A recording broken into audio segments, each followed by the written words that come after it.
It is 7:25. I am calling the board back to order to begin our next interview.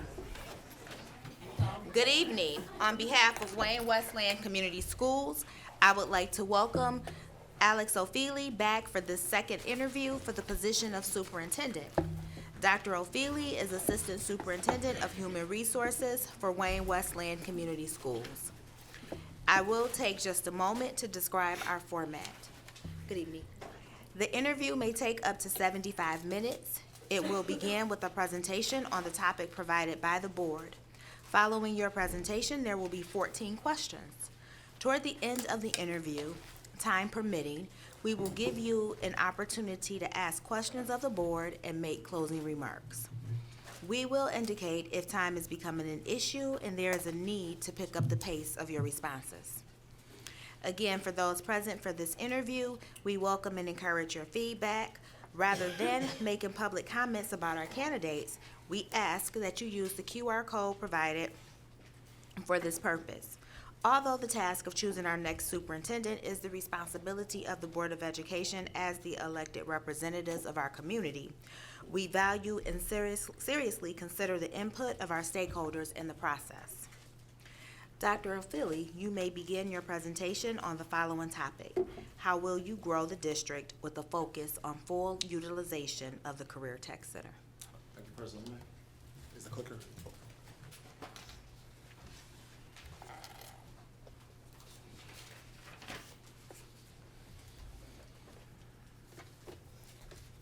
We should have had music for when they walked up.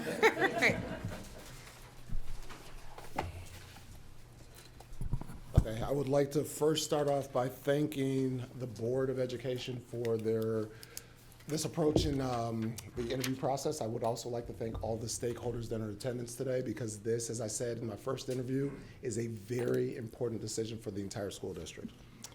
And I want to also start off by saying that I believe that the best leaders listen, reflect, and learn. And the reason why I'm saying that, part of what I did the first time when I was being interviewed is I asked the board some very targeted questions. And I took the feedback from what I heard, and I'm going to share some of that feedback as I present today. In the picture right there, you guys see the William D. Ford Career Technical Center, and Trustee Cox referred to it as the Diamond of Trade Schools. I believe that the William D. Ford Career Technical Center is going to be a unifying school for the community. And in this picture, you also see a couple of people that I'm going to point out. We have Tanya Karpinski, who is the UNICEF director that represents 4 different collective bargaining groups. You have the MEA president, Steve Kahn, who is he's been a teacher for a long time, and he now is the head of the MEA. And then we have Bob Schindler, who is the attorney for legal counsel for the district that represents legal matters, and he comes from Miller Johnson. There's a lot of conversation around how we work as a leadership team with the unions. And as you guys can see, last week, I was in attendance for the Wayne Westland Education Foundation Uncorked and Untapped event. And at that moment, you guys saw unification right there. And part of what's gonna happen from the William D. Ford Career Tech Center, we're gonna bring the community in. Last week, I was talking to the board, and they mentioned something, and it came from Trustee Roshan. He talked about the importance of the 3 C's: community, collaboration, and communication. And I believe that's going to be the Wayne Westland advantage. That's how we're going to bring people in and grow as a school district. Trustee Hines talked about the importance of using the CTC as a community hub. And I believe that we're going to be able to have community members come into the school through our adult education. And the way that we're going to fund that is through tuition and from federal funds to cover operating costs. The other important piece is collaboration. As we look at all of the things that we offer across the Ford Career Tech Center, we need to expand those offerings, and the way that we're going to do it, because what I heard from the community is the importance of them being a part of the discussion. So through collaboration, we're going to determine which offerings we're going to have, and we're going to expand those offerings, and I'll talk about what that looks like shortly. And then President May discussed the importance of strategically promoting things through two-way communication. So if we focus on community, collaboration, and communication, we're going to be able to grow the Ford Career Tech Center. Now, one thing that I think everyone needs to understand is the power of our communication is going to come through the people. In this picture, we have Jenny Johnson. Jenny Johnson is our director of communication, and she has a child that has come through the Career Tech Center and is now a teacher in the school district.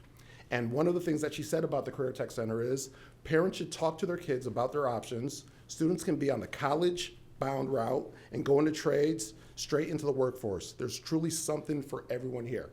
When you talk about the Wayne Westland advantage, it starts with the people. Jenny Johnson is a product of Wayne Westland. Her kids are a product of Wayne Westland, and her child is now a teacher in the district. The first thing that we have to do is talk about building on our success from programs to pathways. So presently, we have state-of-the-art facilities, cutting-edge tools and resources. I've been in the district for 4 years, but yesterday I had an opportunity to go to 7 different buildings, and the Career Tech Center was one of them. I had an amazing tour that was led by Josh Relicki, and he walked me through and showed me some things that were really special that make our the Wayne Westland extremely special. We have regional partners with 18 school districts. That's great that we have people coming in, but I'm going to talk about what it can look like in the future. We also have 21 distinct programs that we offer. We have industry experienced teachers that lead those classes, and that's exactly what we need to show off. We also have students that earn college credit and industry credentials when they go through the Ford Career Tech Center. Now, the way that we're going to be able to expand the Ford Career Tech Center is by having a satellite campus. Now, you might ask, what does that look like? We've already started doing work with Plant Moran, and they've been able to take a look at the underutilized and empty buildings. Before we make an expansion, we need to have a conversation with the community about what that looks like. So we'll have data that really guides some of those discussions, and we can go beyond what we already have. We have a lot of great offerings, but now we can talk about how to expand those offerings to have another building so we can have new pathways. As I started thinking about what some of those new pathways might be, I know that I have done some research across the industry, and some of the things that I would suggest, but that might not be where we land, is digital technology. Right now, a lot of kids love AI. There's lots of opportunities to make a lot of money through social media and marketing. We have a lot of kids that want to go and become YouTubers or content creators, and that's something that's a wave of the future. But we also have people that want to do things like aviation, supply chain, becoming a pilot, becoming an airplane repair technician, and logistics. When I was getting my tour at John Glenn, one of the students, his name was Layton, he said he wants to be an electrician. And I asked him, why do you want to be an electrician? He said, because I'll never be without a job and I can make a lot of money. And we all know that's a true statement. And if Layton had an opportunity to go through become an electrician through the Ford Career Tech Center, that would be another way for us to promote that work. Another thing that I think could be a career pathway would be human care services with cosmetology. When you talk to a lot of students, some of them are already cutting hair right now as we speak. Some are braiding hair. What I would like to promote is people becoming a salon owner or a barbershop owner. And these are the types of things that I think would keep kids at home here in Wayne Westland. The other thing that we have to do is make sure that we're providing training opportunities for our parents for the new adult education opportunities. We've done it in the past, but the challenge that we experienced was some of our families didn't know about it or they weren't what they were looking for. As a school district, we have to talk to them about what those offerings look like, and that's when we're going to get parents to understand the importance of the Ford Career Tech Center. And then the next piece to the Ford Career Tech Center that I think is the next evolution of it is expanding our early middle college. I think we call it early college now, and that's our teacher preparation. When you guys ask me what are some of the challenges that we're going to see in the future, one of the biggest challenges is losing teachers. Many of them are retiring, and when you look across the nation, teacher career programs are going down because of the lack of enrollment. So what I would suggest is I met with a group of representatives from Talented Together, and what they shared with me is they're looking for a school district to really work through their early middle college, and what that would look like would be we would have students that are interested in becoming future teachers. They'd get their associates through the early middle college, which will be housed in Career Tech Center. They then become paraprofessionals for us, and as they're paraprofessionals, the Talented Together program would pay for them to get their bachelor's. We would be able to build our pipeline through Career Tech Center, and that would be another pathway that we're promoting. So here's the current reality. We know that there's a regional demand here in Wayne Westland and across the county for a career tech center. There's a high demand for existing CTC seats, and it's led to its building capacity. So well done to anyone that has anything to do with career tech center. But the other piece to that is current enrollment has many shared time students. What that means, we have students that are coming from all over the county, all over the region, or I'm sorry, all over this portion of the state that are taking up 50% of our seats. That's not a bad thing, but my goal is to make sure the priority goes to kids that are full-time students here in Wayne Westland. Many of the programs are very popular, but may not have industry relevancy and become obsolete in the future. So what we're gonna do is we're gonna do a deep dive into the programs that we're offering, and we're going to make sure the ones that are super popular are expanded, and the ones that might not be as popular, we'll have a conversation about that. But I wanna be very clear with the community, those decisions won't be made in isolation. When we're talking about what we offer and what we're gonna do in the future is gonna be through that two-way conversation that President May was talking about. Right now, our recruitment efforts take place in 10th grade and in middle school. That's not bad because the kids are finding out about it, but I wanna talk to you guys about what it looks like in the future. The Wayne Westland Advantage, which is the Ford Career Tech Center, would have future pathways. And what that's gonna look like is instead of us having conversations at the secondary level about the Career Tech Center, we're gonna start those conversations early on when kids are coming to Stoudemire. We're gonna give them exposure to what a career could look like when they start off their journey in Wayne Westland instead of waiting until they're high school students. We're gonna provide priority placement for full-time students above the kids that are in other districts and other communities. We're gonna let our kids know about what the electives look like. They're gonna be real-world training and internships and experiences. So a kid's gonna understand, if I go through the Career Tech Center, I'm gonna do something that's real-world training that's gonna prepare me for my future. And then, as I said before, we're gonna expand our early middle college, offering a stronger pipeline for future teachers. And that's gonna ensure that we continue to build from within.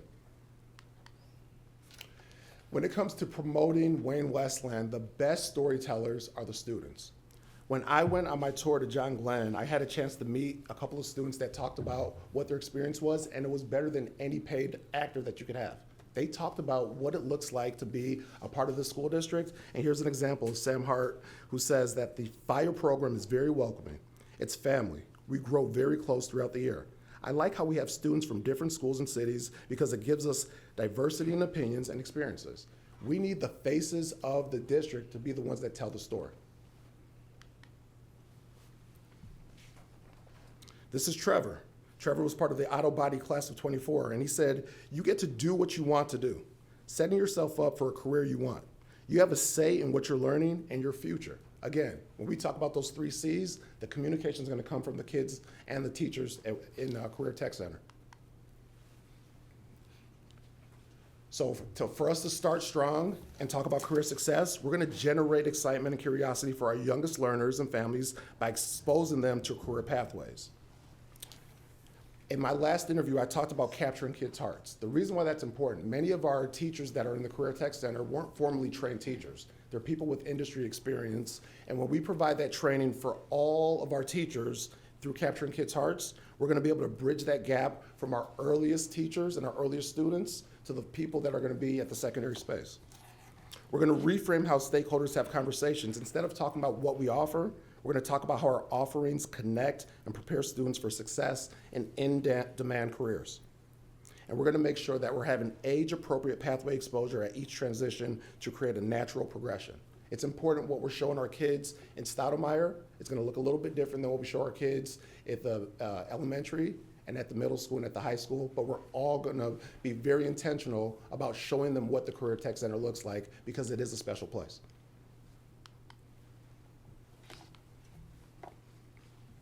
When we look at our mobility report, we lose the most of our students at the middle stages in middle school. So we're gonna be very intentional about offering additional central office and building administrative support to help weave the pathway from elementary to middle school. And the way we're gonna do that is we're gonna provide tours for our kids so they get a chance to see what's going on in the Career Tech Center. And as your superintendent, I would be providing parent-student presentations.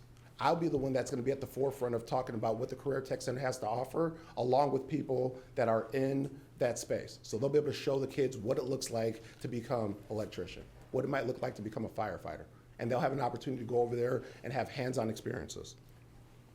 And then we're also going to work closely with the people in the middle school, so when we're having those capstone projects and celebrations, it's going to spark interest in the Career Tech Center. One of the things that's really important for us to make sure that we emphasize is that high school is not the final destination. We want to make sure that 100% of our Career Tech students will have work-based learning experiences. It's really important for every kid that graduates from there to have that experience, not just a small section or a small piece of those students. And by doing that, we're going to be able to build and establish more local youth apprenticeships, experiences, and strengthen our school community partnership. This is going to be the way that we bridge the gap between the community and the school. We're going to also, as kids go through the program, they're going to have the Wayne Westland branded credential stacks that are industry approved. So when you go through the Career Tech Center, we're going to be able to make sure that we work closely with the people that, from the state, to show that they are industry approved credentials. And we're going to also work closely with local workforces within the community and the school district. So as we're building our teachers through the early middle college, we're also building people that are going to go back into the workforce, and they're going to be a part of the school district and the community. And again, if you want to capture the hearts of people, you have to show the faces. This is Olivia. She was a graduate that went to Valparaiso. She came through the health occupations program and is now a nurse. And she speaks very highly of her experience over at the Career Tech Center.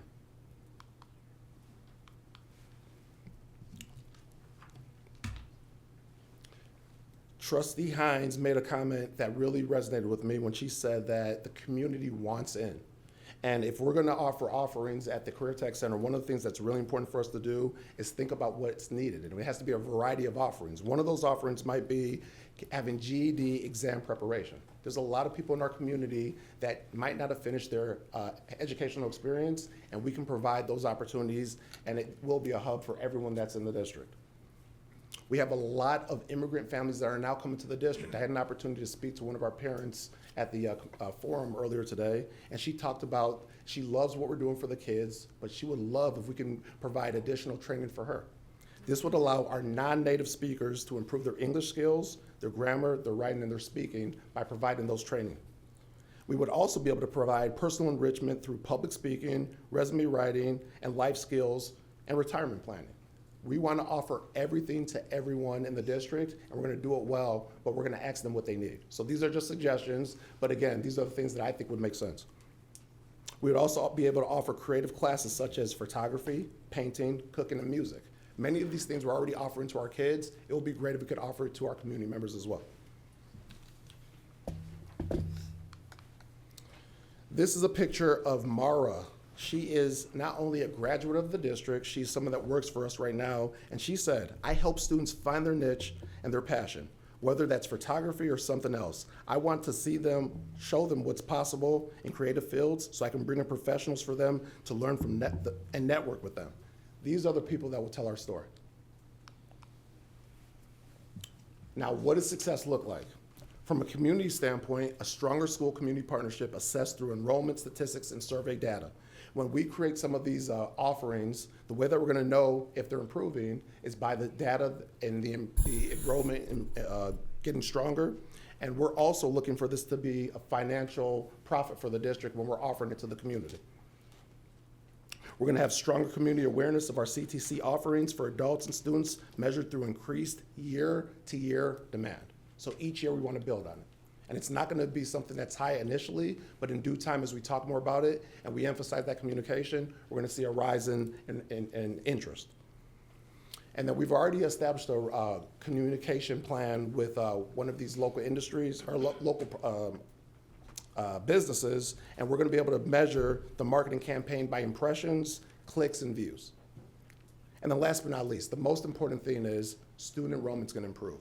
The way that we're going to know that we're doing what we need to do through the Career Tech Center is there's going to be a yearly net increase in student enrollment, and in those areas where we're losing students, specifically the transition from elementary to middle school and middle school to high school, we'll see a drop off there. And then there's going to be a higher percentage of WWCS students that are in the Career Tech Center. I love the fact that we have people that are coming from all over the place, but what I don't like to hear is a student that's in the district that didn't get a seat because there weren't enough seats. They get priority seating when it comes to the Career Tech Center. And then last but not least, Trustee Cox said we're a diamond of trade schools. My goal is not for us to be a diamond of trade schools in the county, it's to be a diamond of trade schools across the country, and we can't be a hidden gem in Wayne County. So if we're gonna do that, we need to show the faces of the people that are in the program.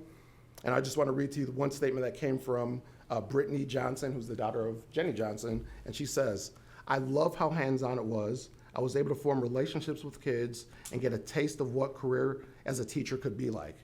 This is our marketing campaign, and it came from the feedback from the Board of Education. So I thank you guys for the opportunity to talk about the Career Tech Center, and I do believe that the start is those 3 C's: community, collaboration, and communication. So thank you, Trustee Roshan, because I do appreciate you saying that, and that's my presentation about the Ford Career Tech Center.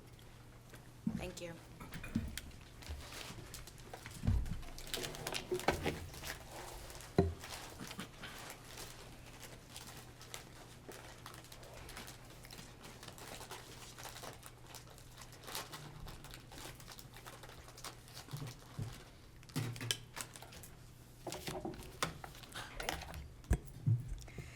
Dr. Ofili, since deciding to become a candidate and participating in the search process, what has reinforced your aspiration to be the next superintendent of Wayne Westland Community Schools? So when I first started thinking about being the superintendent of Wayne Westland, my first thought was I want to have a greater impact on this community. I've been here for the past 4 years, and I've done some really great things, and I've been able to connect with people on a very powerful level. But what it forced me to do is start talking to more people about what are you looking for in a superintendent? And what became very obvious to me is that this community cares deeply about the success of Wayne Westland, and I'm a very competitive person. I see people that want to have a flagship school district, and I think we're primed to do something special. So the more I talk to community members, the more I talk to staff members, the more I talk to people in my own department, they want to be a family. They want to grow as an organization, and they need someone that cares as much about Wayne Westland as they do. So when I look at all of the great offerings that we have, when I look at all of the amazing people that we have and all the students that are looking for a special place to be a part of, I want to lead an organization like that. So I've become more invested in the success of Wayne Westland because I know that our community wants the best, and I want to be a part of something special. And I've been able to be in different spaces over the course of my career where we've grown together, and I see a board that wants a superintendent that wants the best for the school district. So working closely with the board, working closely with people that truly want to be a part of a family, I think this is a special time, and I think I've had the experiences that will allow me to do something that the community would be proud of. Thank you. Good evening. Good evening. How would you ensure that our district spending is aligned with our priorities?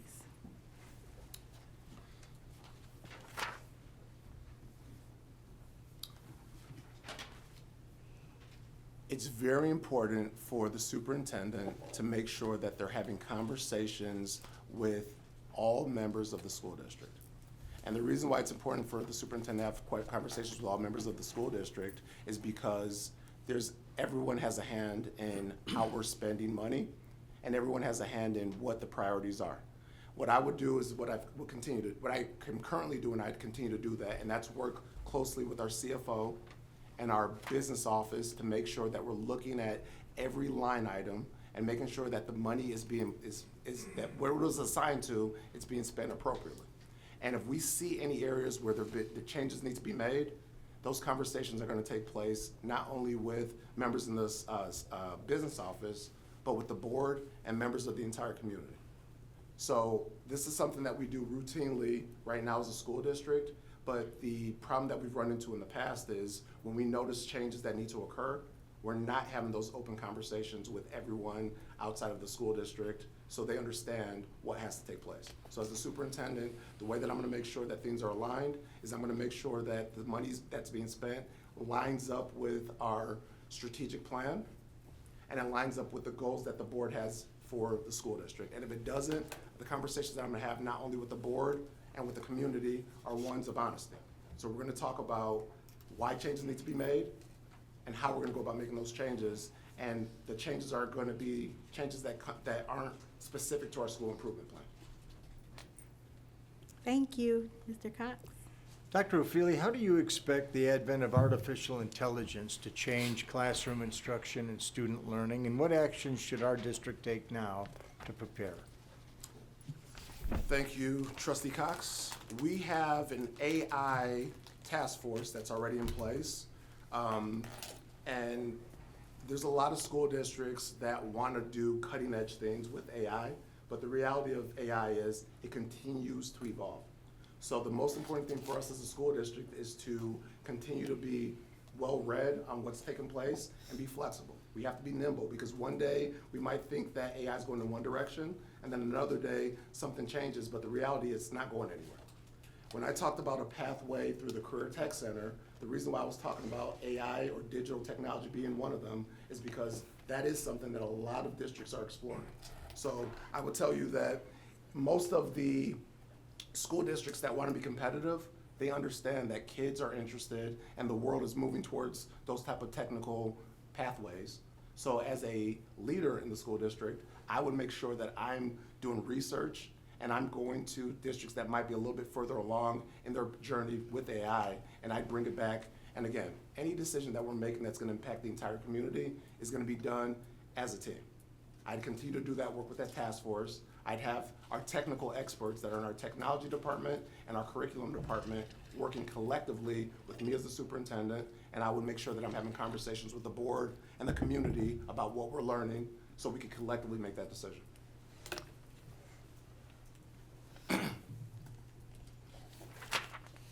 What are your top 3 priorities for our district over the next 12 months? And how will you assess your progress on achieving these priorities? Trustee Weaver, did you say the next 12 months? Yes.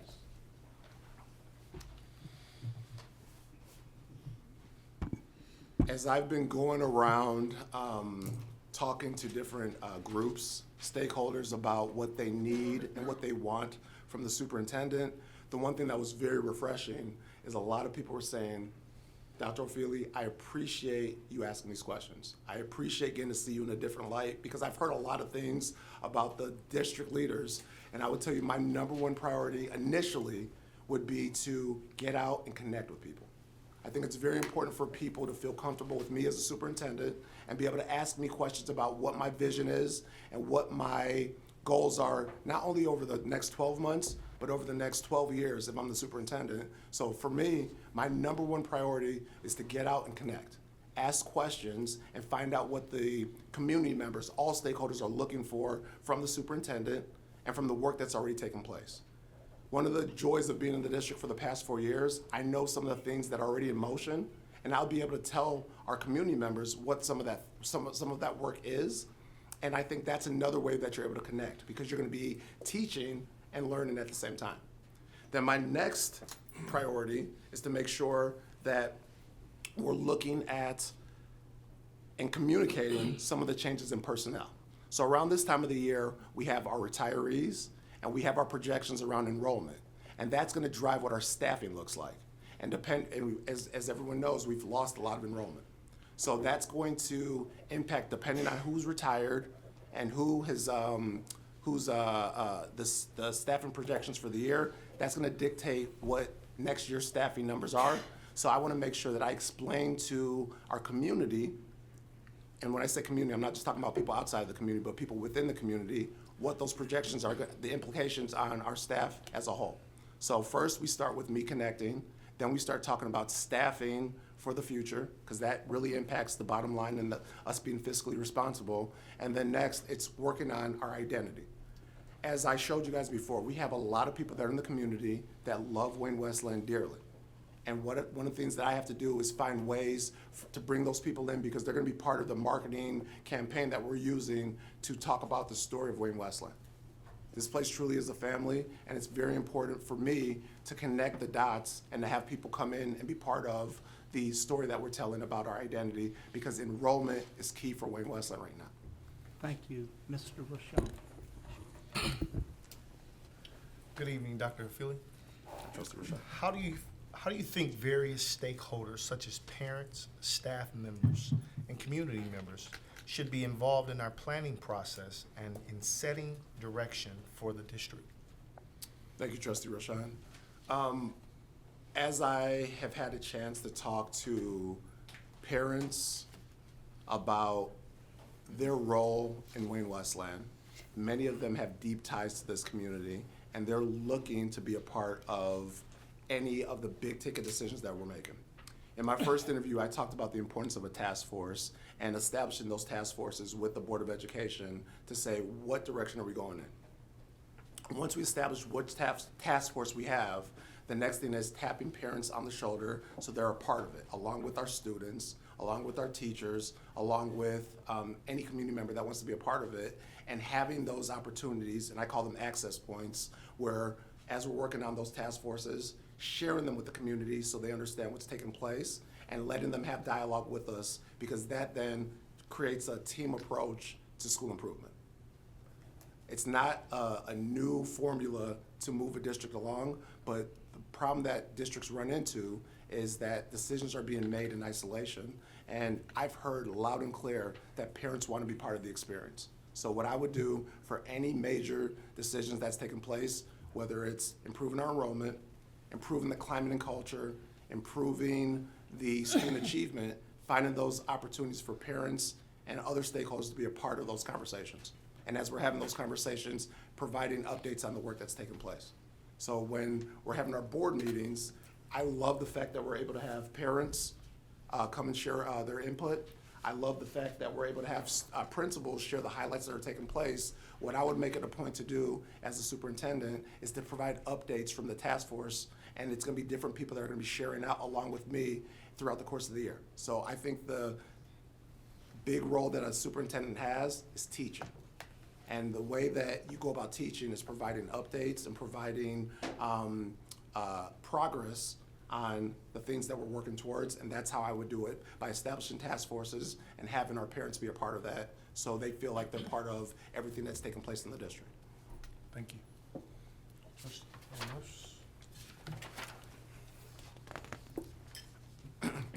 Competition to traditional public schools in the form of school of choice, charter schools, private schools, and virtual programs has significantly increased. How, in your opinion, can we remain the district of choice for students and families within our district boundaries?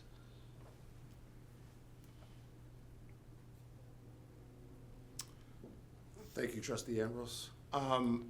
The first thing that we have to do is make sure that we're being very open and marketing the great offerings that we have. And I want to continue to reiterate that the people that tell the story the best are the people that are doing the work. So that's the teachers, our administrators, our kids, and then we were very intentional about spending money on transportation. We have buses right now where kids are, we're fully staffed. If we need to be more strategic in the way that we're offering transportation to make sure that we're allowing kids that are around neighboring school districts to come to Wayne Westland, I think that's something that we should do. Because right now when you see a lot of school districts that are having more students come into their spaces, they're being very intentional and strategic about how they're running their buses. So for me, as someone that oversees our transportation department, I would want to sit down with our building principals.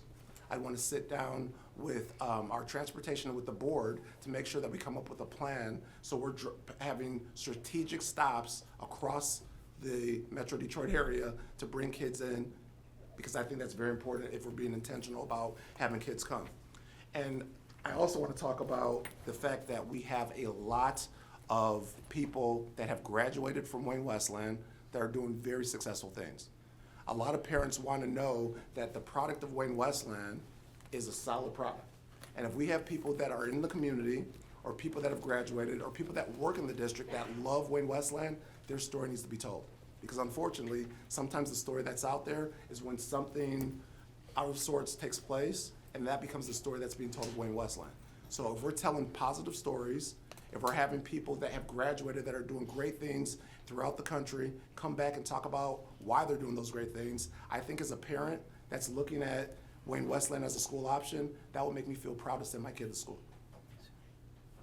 Thank you. Thank you. Good evening, Dr. Ofili. Good evening. My question is, if a serious safety incident happened at the school or a school event, what would you do in the first 24 hours? Describe how you would keep students and staff safe, work with the police and emergency responders, tell families and the public what they need to know, and keep the school board informed while protecting privacy.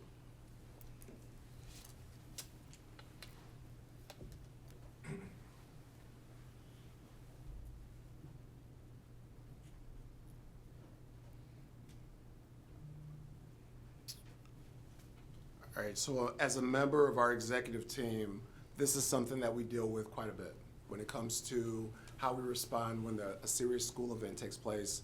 And when you have this many kids and this many adults that work in the school district, unfortunately, these types of things do happen from time to time. The first thing you have to do when a serious event takes place is understand what occurred. Because a lot of times there's a lot of rumors that are spreading, so you have to be very accurate about what took place. And once you identify truly what occurred, you need to alert the Board of Education so they're aware of it. But you also have to tend to the people that have been impacted. Right. So if something happens to a student, the first thing the superintendent needs to do is go and check on the student or the staff member or the school that experienced that emergency. Once you get to that space and you identify what took place and you make sure that the families have been taken care of and the students have been taken care of, then you work with your communication department. So the communication department isn't just Jenny Johnson in that space. It's a member of our crisis committee. Once the crisis committee is aware of what took place and we've communicated to the appropriate families, and sometimes you want to give the right amount of information because things are in motion and it's kind of a fluid process, you let them know that you're going to continue to update them as you determine what truly took place and the status of whatever the situation is. After you've started that communication chain, you want to make sure that you're thinking about the next day. Because when you deal with a sensitive situation, it doesn't just impact the person that it happened to, it impacts the whole school at large. So part of that communication team that I referred to are our social workers, our crisis management team, and making sure that they're alert of what's taking place, and you would have a meeting with everyone that would be coming together, so we have things in motion for the following day where all of our staff and kids feel supported. So it's a team approach. It's constant communication where we continue to provide updates, but we want to make sure that we're not allowing rumors to spread. Right. We also want to talk to the local law enforcement because sometimes after something tragic has occurred or something significant has occurred, there's a lot of copycat things that might want to take place. So you want to make sure you position local law enforcement appropriately the following day. So to kind of sum up what I said, it's important that the lines of communication stay active. The board members are aware of it, and we are having our team support the school or the area that was impacted the next day. Thank you.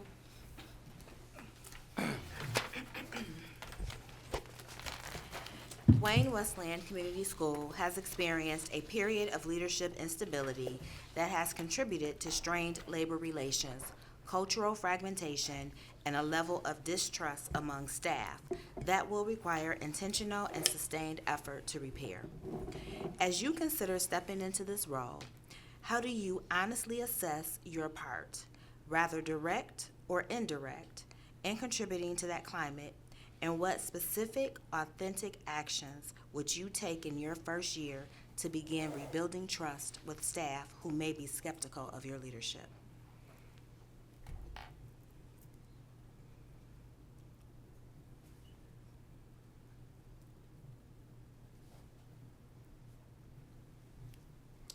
Thank you, President May. That is an excellent question, and a question that's been asked of me several times over the course of the past few weeks.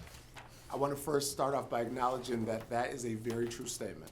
And I've heard it loud and clear by talking to different people across the community about the fact that they want to feel safe, they want to feel heard, and they want to have a leader that has them be part of any solution or any projects that we're working towards. I've been working very closely with union leadership over the past few months to make sure that they understand my vision to lead in Wayne Westland. I've been working very closely with people in central office to make sure that they understand that if I'm the superintendent, it's not going to be decisions made in isolation.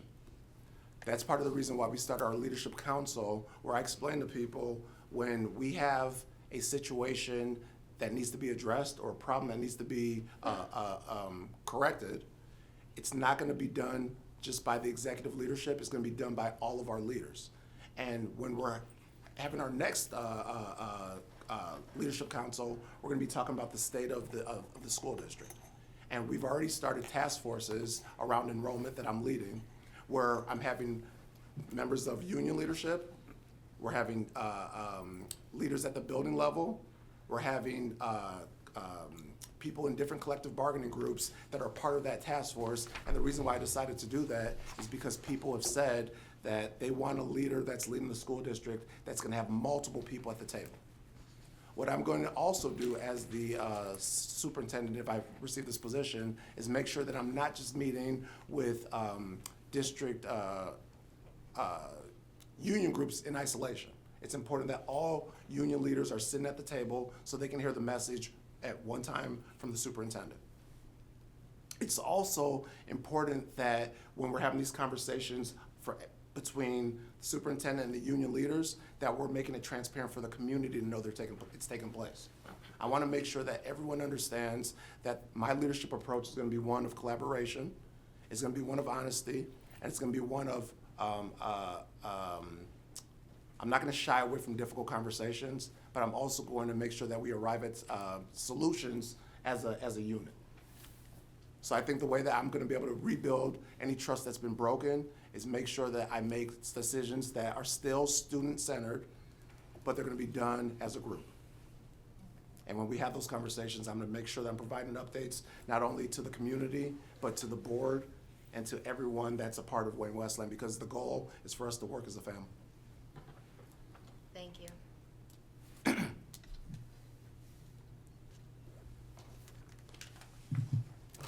When you have an administrative team that may have differences of opinions, how do you reconcile those differences and get everyone moving in the same direction?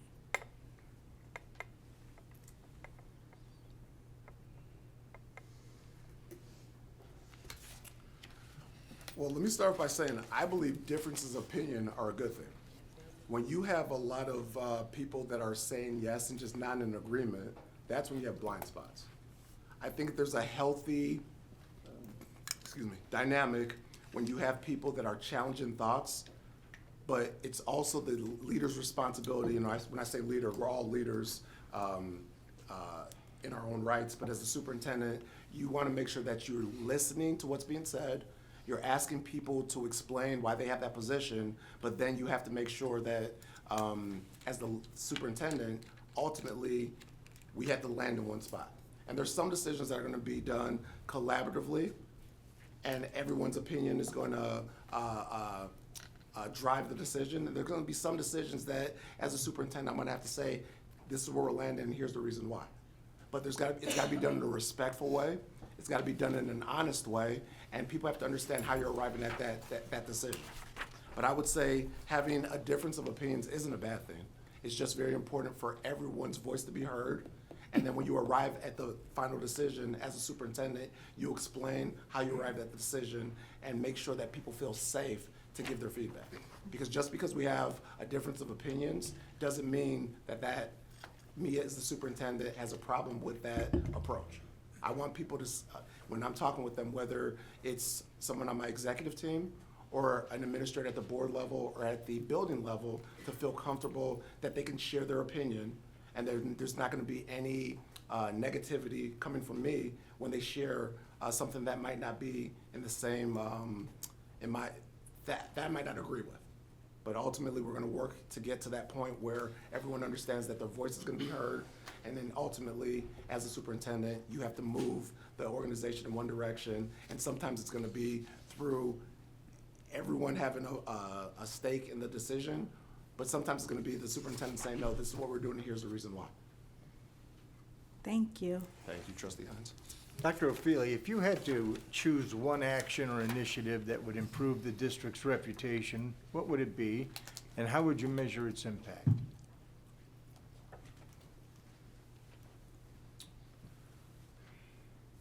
I talked about this in the last interview, and it was the Capturing Kids' Hearts. And the reason why I'm saying that is because it's going to be a training that everyone's going to be a part of. And if we're talking about coming up with our identity as a school district, the identity has to be about kids first. I know that we have a lot of people that care deeply about the school district, but if we're not saying that kids are at the forefront of everything that we're doing, that's a problem. And the Capturing Kids' Hearts is going to be an initiative that's going to set the tone for academic achievement, because it's going to give us a shared language. It's going to give every single member of the school district a part to receive the same training, whether you're a custodian, you're a paraprofessional, you're a teacher, you're an administrator. We're all going to go through this together. And when we talk about building an identity as a school district, it has to be done where we're all coming together. This is something that we've invested some money in, and it's grant funded, so it's not going to hit our bottom line. But I think if we're coming to a point where we're trying to understand who we are, and we're coming to a point where we're building that trust between the superintendent and a first-year hire, if we're all receiving the training together, including the board, I think it's really important that we understand this is going to be a unifying approach, and it's going to help set the tone for academic success.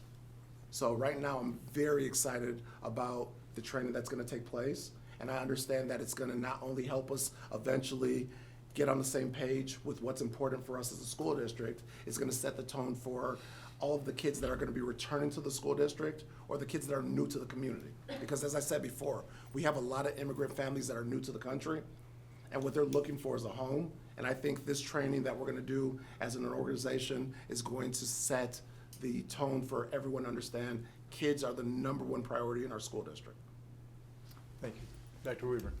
Dr. Ofili, how would you assess the effectiveness of our current strategic plan?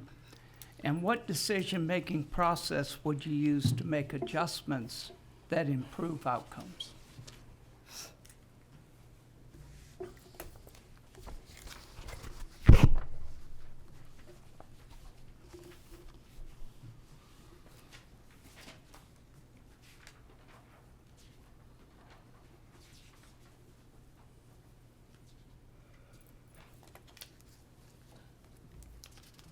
So one of the best things that we've been able to do as a school district right now is make sure that we've kind of narrowed our focus. We have 3 goals in our strategic plan that are around attendance, around our MTSS process, and around our Tier 1 standards of care. I think the best thing that we did as a school district is we said we want to go slow before we go fast, and we want to go deep, we don't want to go wide. So right now, I think we're positioned very well to make gains academically and to improve on our attendance, because we've been very clear about what our focus is going to be. It's a 5-year plan. It's a plan that's very clearly understood by the people that are doing the work. Now, what we have to do in order to take it to the next level, as we're starting to really identify those instructional strategies that are working, is make sure that the community knows what we're doing. Because if the community understands what we're doing, and when I talk about the community, I'm talking about the board, I'm talking about our families that are interested in Wayne Westland, and I'm talking about staff members that might not have been as heavily involved in the planning that was taking place. We have a lot of instructional coaches and a lot of teachers and a lot of administrators that have been doing the work, but now it's time for us to make sure that we're celebrating the successes that are taking place with data. We just had a really great article that came out about some of the work that's been taking place in Wayne Westland. And as a superintendent, it will be my job to talk about those successes. So the way that I'd be able to measure the success of our strategic plan from our attendance is just gonna be looking at the data. From our academic standpoint, it's gonna be the improvements that are taking place. And if we're being honest as professionals, it takes time. A lot of times people come in and say, we're gonna turn things upside down and we're gonna do things differently because the student achievement isn't where it needs to be. But as someone that's been in spaces and I've seen growth, it takes time for it to last. And it takes time for it to become rooted in who we are as an organization. But I can tell you as someone that's been able to attend training, and I've been able to have conversations with some of the leaders at the board office that are part of the work, we're making some really great strides. But in order for the community to accept it and for the board to understand it, as a superintendent, I have to present the data. When I'm having a board update or a strategic plan update that I'm a part of at the board level, I need to be able to bring it back to the board and talk about what's going well and what's not going well, and then it's gonna be a lot of dialogue. And we have a very involved board and a board that wants success for Wayne Westland. As the superintendent, I should be able to answer those questions about where we're having success and where we need to pivot. Dr. Ofili, approximately 21% of Wayne Westland Community School students are served under individualized education programs and are legally entitled to a least restrictive environment, meaning many learn alongside their general education peers daily.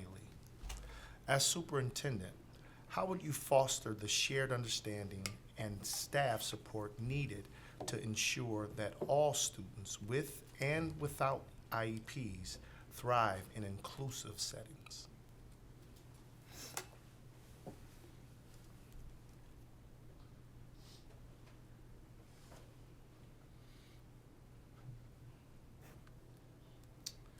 So as the superintendent, one of the most important things is uniting the staff. We have a special ed staff that is very, very knowledgeable about special ed law. They're very knowledgeable about the services that need to be provided to students that have IEPs. And we have general ed staff that are very good at supporting the needs of all the students that come into their classroom. But the conversations that I've been having with leaders, with principals, and when I say leaders, I'm talking about central office leaders, and building principals, and even with staff, are some of the challenges that they're experiencing with the growing population of kids with learning differences or needs that they weren't familiar with. One of the things that I would have to do as a superintendent is make sure that I'm building that bridge between our general ed population and our special ed population, and doing it in a way where kids are being supported, but our general ed staff and our special ed staff are also getting what they need. So it starts with training. It starts with getting everyone on board. And when I talked about the capturing kids' hearts, the reason why I think that's a great way to bridge that is because it talks about every kid, regardless of who you are or what challenges you might be experiencing, we're treating them with a high level of respect and love. I talked about this in my first interview where I said I have 3 very different children. A child that is going to be on the AP track because he's just naturally, I'm not bragging, he's a brilliant kid. But I also have a son that has an IEP, that has autism, and he learns very differently. And my heart is for every family that has children with learning disabilities, because for my wife and I, we've had to understand that our child is gonna have a different learning experience, and I've been very, very outspoken with the schools that support my kids about giving them what they need, but because I'm an educator, I feel comfortable doing that. There's a lot of families that don't have that knowledge or the experience to have those conversations. I also have a young lady, my daughter, she loves school, but she loves school when the adults are kind and they're sweet to her. So if you have 3 very different children within a household, that's the experience that our families have as well. And I believe that every single teacher that's in the district has a desire to meet kids where they are, But where there's challenges sometimes for our teachers is they're not getting the supports that they need. So the goal of the superintendent is to make sure that we're bridging the gap between our special ed department and our general ed department. But it's also very important that we understand the challenges that people are experiencing, whether it's the challenges the parents are experiencing or the challenges that the staff is experiencing. And as the superintendent, I need to work with everyone to make sure they're getting what they need. And it's going to be a team approach. Thank you. Trustee Ambrose? Dr. Ofili, how would you meet the needs of college readiness while also providing high-quality, relevant, career-focused opportunities for students? Trustee Ambrose, could you repeat that question, please? How would you meet the needs of college readiness while also providing high-quality, relevant, career-focused opportunities for students?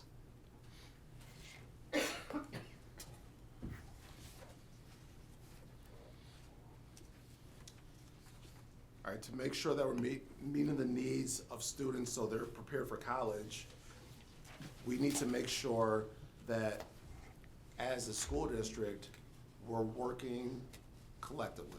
We have a lot of dynamic educators, and we have a department, and the beauty of having a large school district is we have a lot of personnel. We're able to audit our offerings. We're able to work collectively with our department heads, with our central office leaders, with our teachers across the district to find out where the kids are doing well by looking at the data. If the data suggests that we're making progress, or the data suggests that we're not making progress, collectively, we're able to have those conversations about what needs to take place. As far as what the needs are of the students and the families, we have to have those conversations. As I was talking about using career tech as an example, when we want to find out what kids are looking for their future beyond Wayne Westland, we have to ask those families. We have to ask those community members what some of those options are. And I just want to be very clear. I'm not the person or the superintendent that would say there's one path to success. I think that we do have a gym in the Career Tech Center, and trades are an option for a lot of our kids, but there's a lot of great things that are going on in our comprehensive high schools, and the beauty of being the superintendent is you're able to promote everything for the district, everything for our community, and have those conversations with our teachers that are in the classroom about what they need and where the challenges they're experiencing are. That would lead the conversations that I'm having as a superintendent. And I talked about this in my first interview. I also want to make sure that I'm partnering with local universities to ask them where things are going. As I'm working closely with university leaders and working closely with industry leaders, I'll have a better sense of what we need to do as a school district. And as the lead cheerleader for the school district, I'll be able to talk to the community about the direction that college readiness is going in.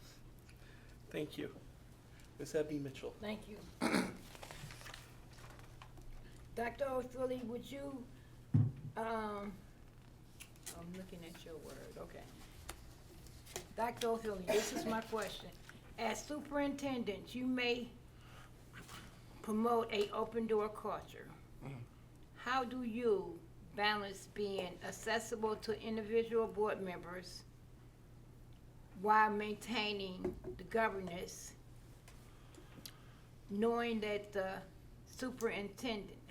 that the board president is the point of contact?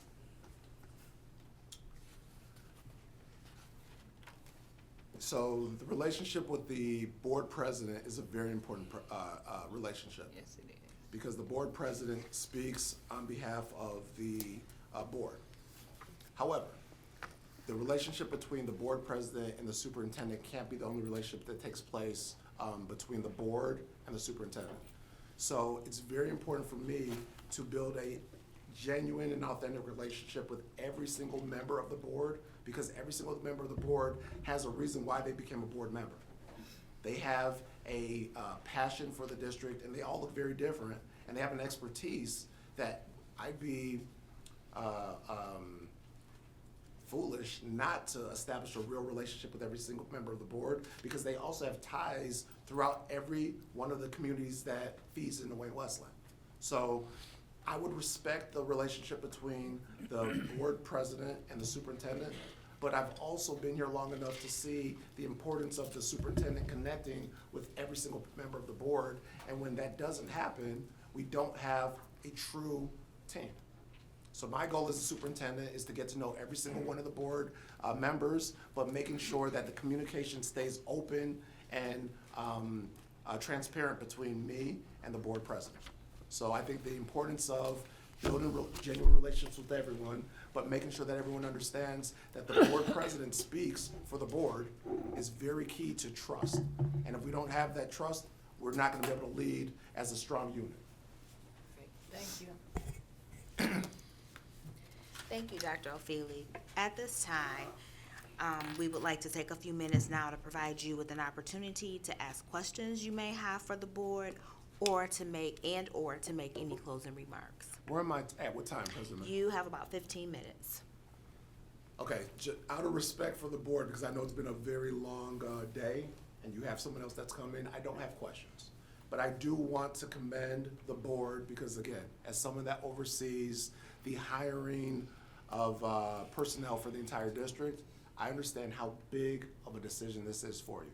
So I want to applaud MLI for leading and supporting the board as we were going through this. It's been an extensive process, and I've had an opportunity to do some things that have really shown me how much the board cares about Wayne Westland. So I applaud you guys for doing that. But now I want to also say, as you think about this decision, because it is a very big decision, I think you have to think about having a leader that is courageous. You have to have a leader that has been through the fire, and we've had some tough times here in Wayne Westland, and it was very clear to me as a competitive leader that I didn't want to walk away from Wayne Westland during hard times. I've seen some great times in Wayne Westland, I've seen some rough times in Wayne Westland, and there's a lot of people that come to positions because they see the title or they see financial gain, but when push comes to shove, they might not have the intestinal fortitude to live through the challenges that you have in Wayne Westland. One thing that I discovered in Wayne Westland too, it's a very unique community. You have people here that have been here for a very long time, and what they're looking for is someone that cares deeply about all community members, not one section of Wayne Westland. I've had an opportunity to understand who we serve. I've had an opportunity to build relationships with people across the community, and if we want someone that has had experiences in multiple places, I know that I can be a great leader for Wayne Westland, and I know I can do this for a very long time. I want to share something with you guys about the importance of family. I was able to just kind of talk to people in my own department, and I have a director in my department, Peggy, who's a graduate of Wayne Memorial. Her mom is a retired secretary. Her nephew is a technician in our tech department. I have a benefit specialist, Angel, who's a graduate of John Glenn. Her mom is a custodian in the board office. Her daughter is a secretary in the CIA space.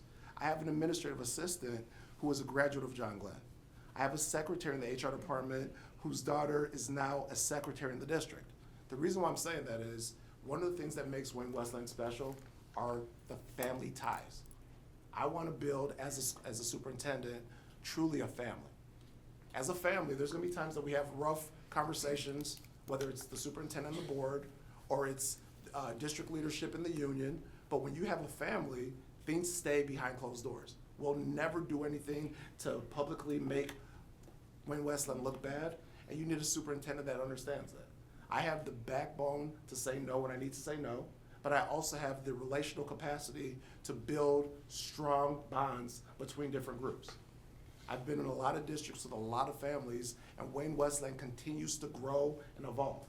You need a superintendent that has the ability to connect with all community members. And I believe that I have that skill set and have the energy and the competitive fire to make Wayne Westland a great place. When we think about the Ford Career Tech Center, Trustee Cox, you referred to it as a diamond. I want it to be a diamond for the nation, not a diamond in a pocket of the county. I've had the opportunity to do some really great things as a leader, and I see this being the pinnacle of my career, and I'm not going anywhere. If I have the opportunity to be the superintendent, I'll be in Westland for a very long time, and that's how you build a real organization where you have leadership, and I'm able to build my team around me, and I'm able to build with the board, and we can do something special. So as a competitive person, I know what Wayne Westland can be, and I know the board members that have been here for a very long time, and some of the board members that are new, they all want to be part of something special. We can do something special, but it takes the board to make a courageous hire and put someone in a position that's gonna speak openly, is gonna speak honestly, and it's gonna bring people together so we can be the best organization in this region of the state.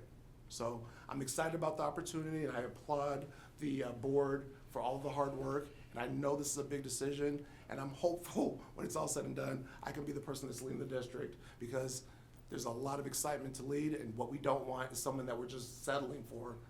We wanna hire someone that wants to be here for the long period of time. Thank you, Dr. Ofili. We sincerely appreciate your time and continued interest in being next superintendent of Wayne Westland Community Schools. We plan to make our final determination April 7th, and we will let you know our decision immediately afterward. Again, thank you for being with us this evening. Thanks, Doc. At this point, it is 8:32. I'm gonna wait a second. After we all shake Dr. Ofili's hand, we'll go into a 10-minute break. So we'll say 8:33, and I'll ask everybody to be back by 8:44, please. Let's just say 8:45.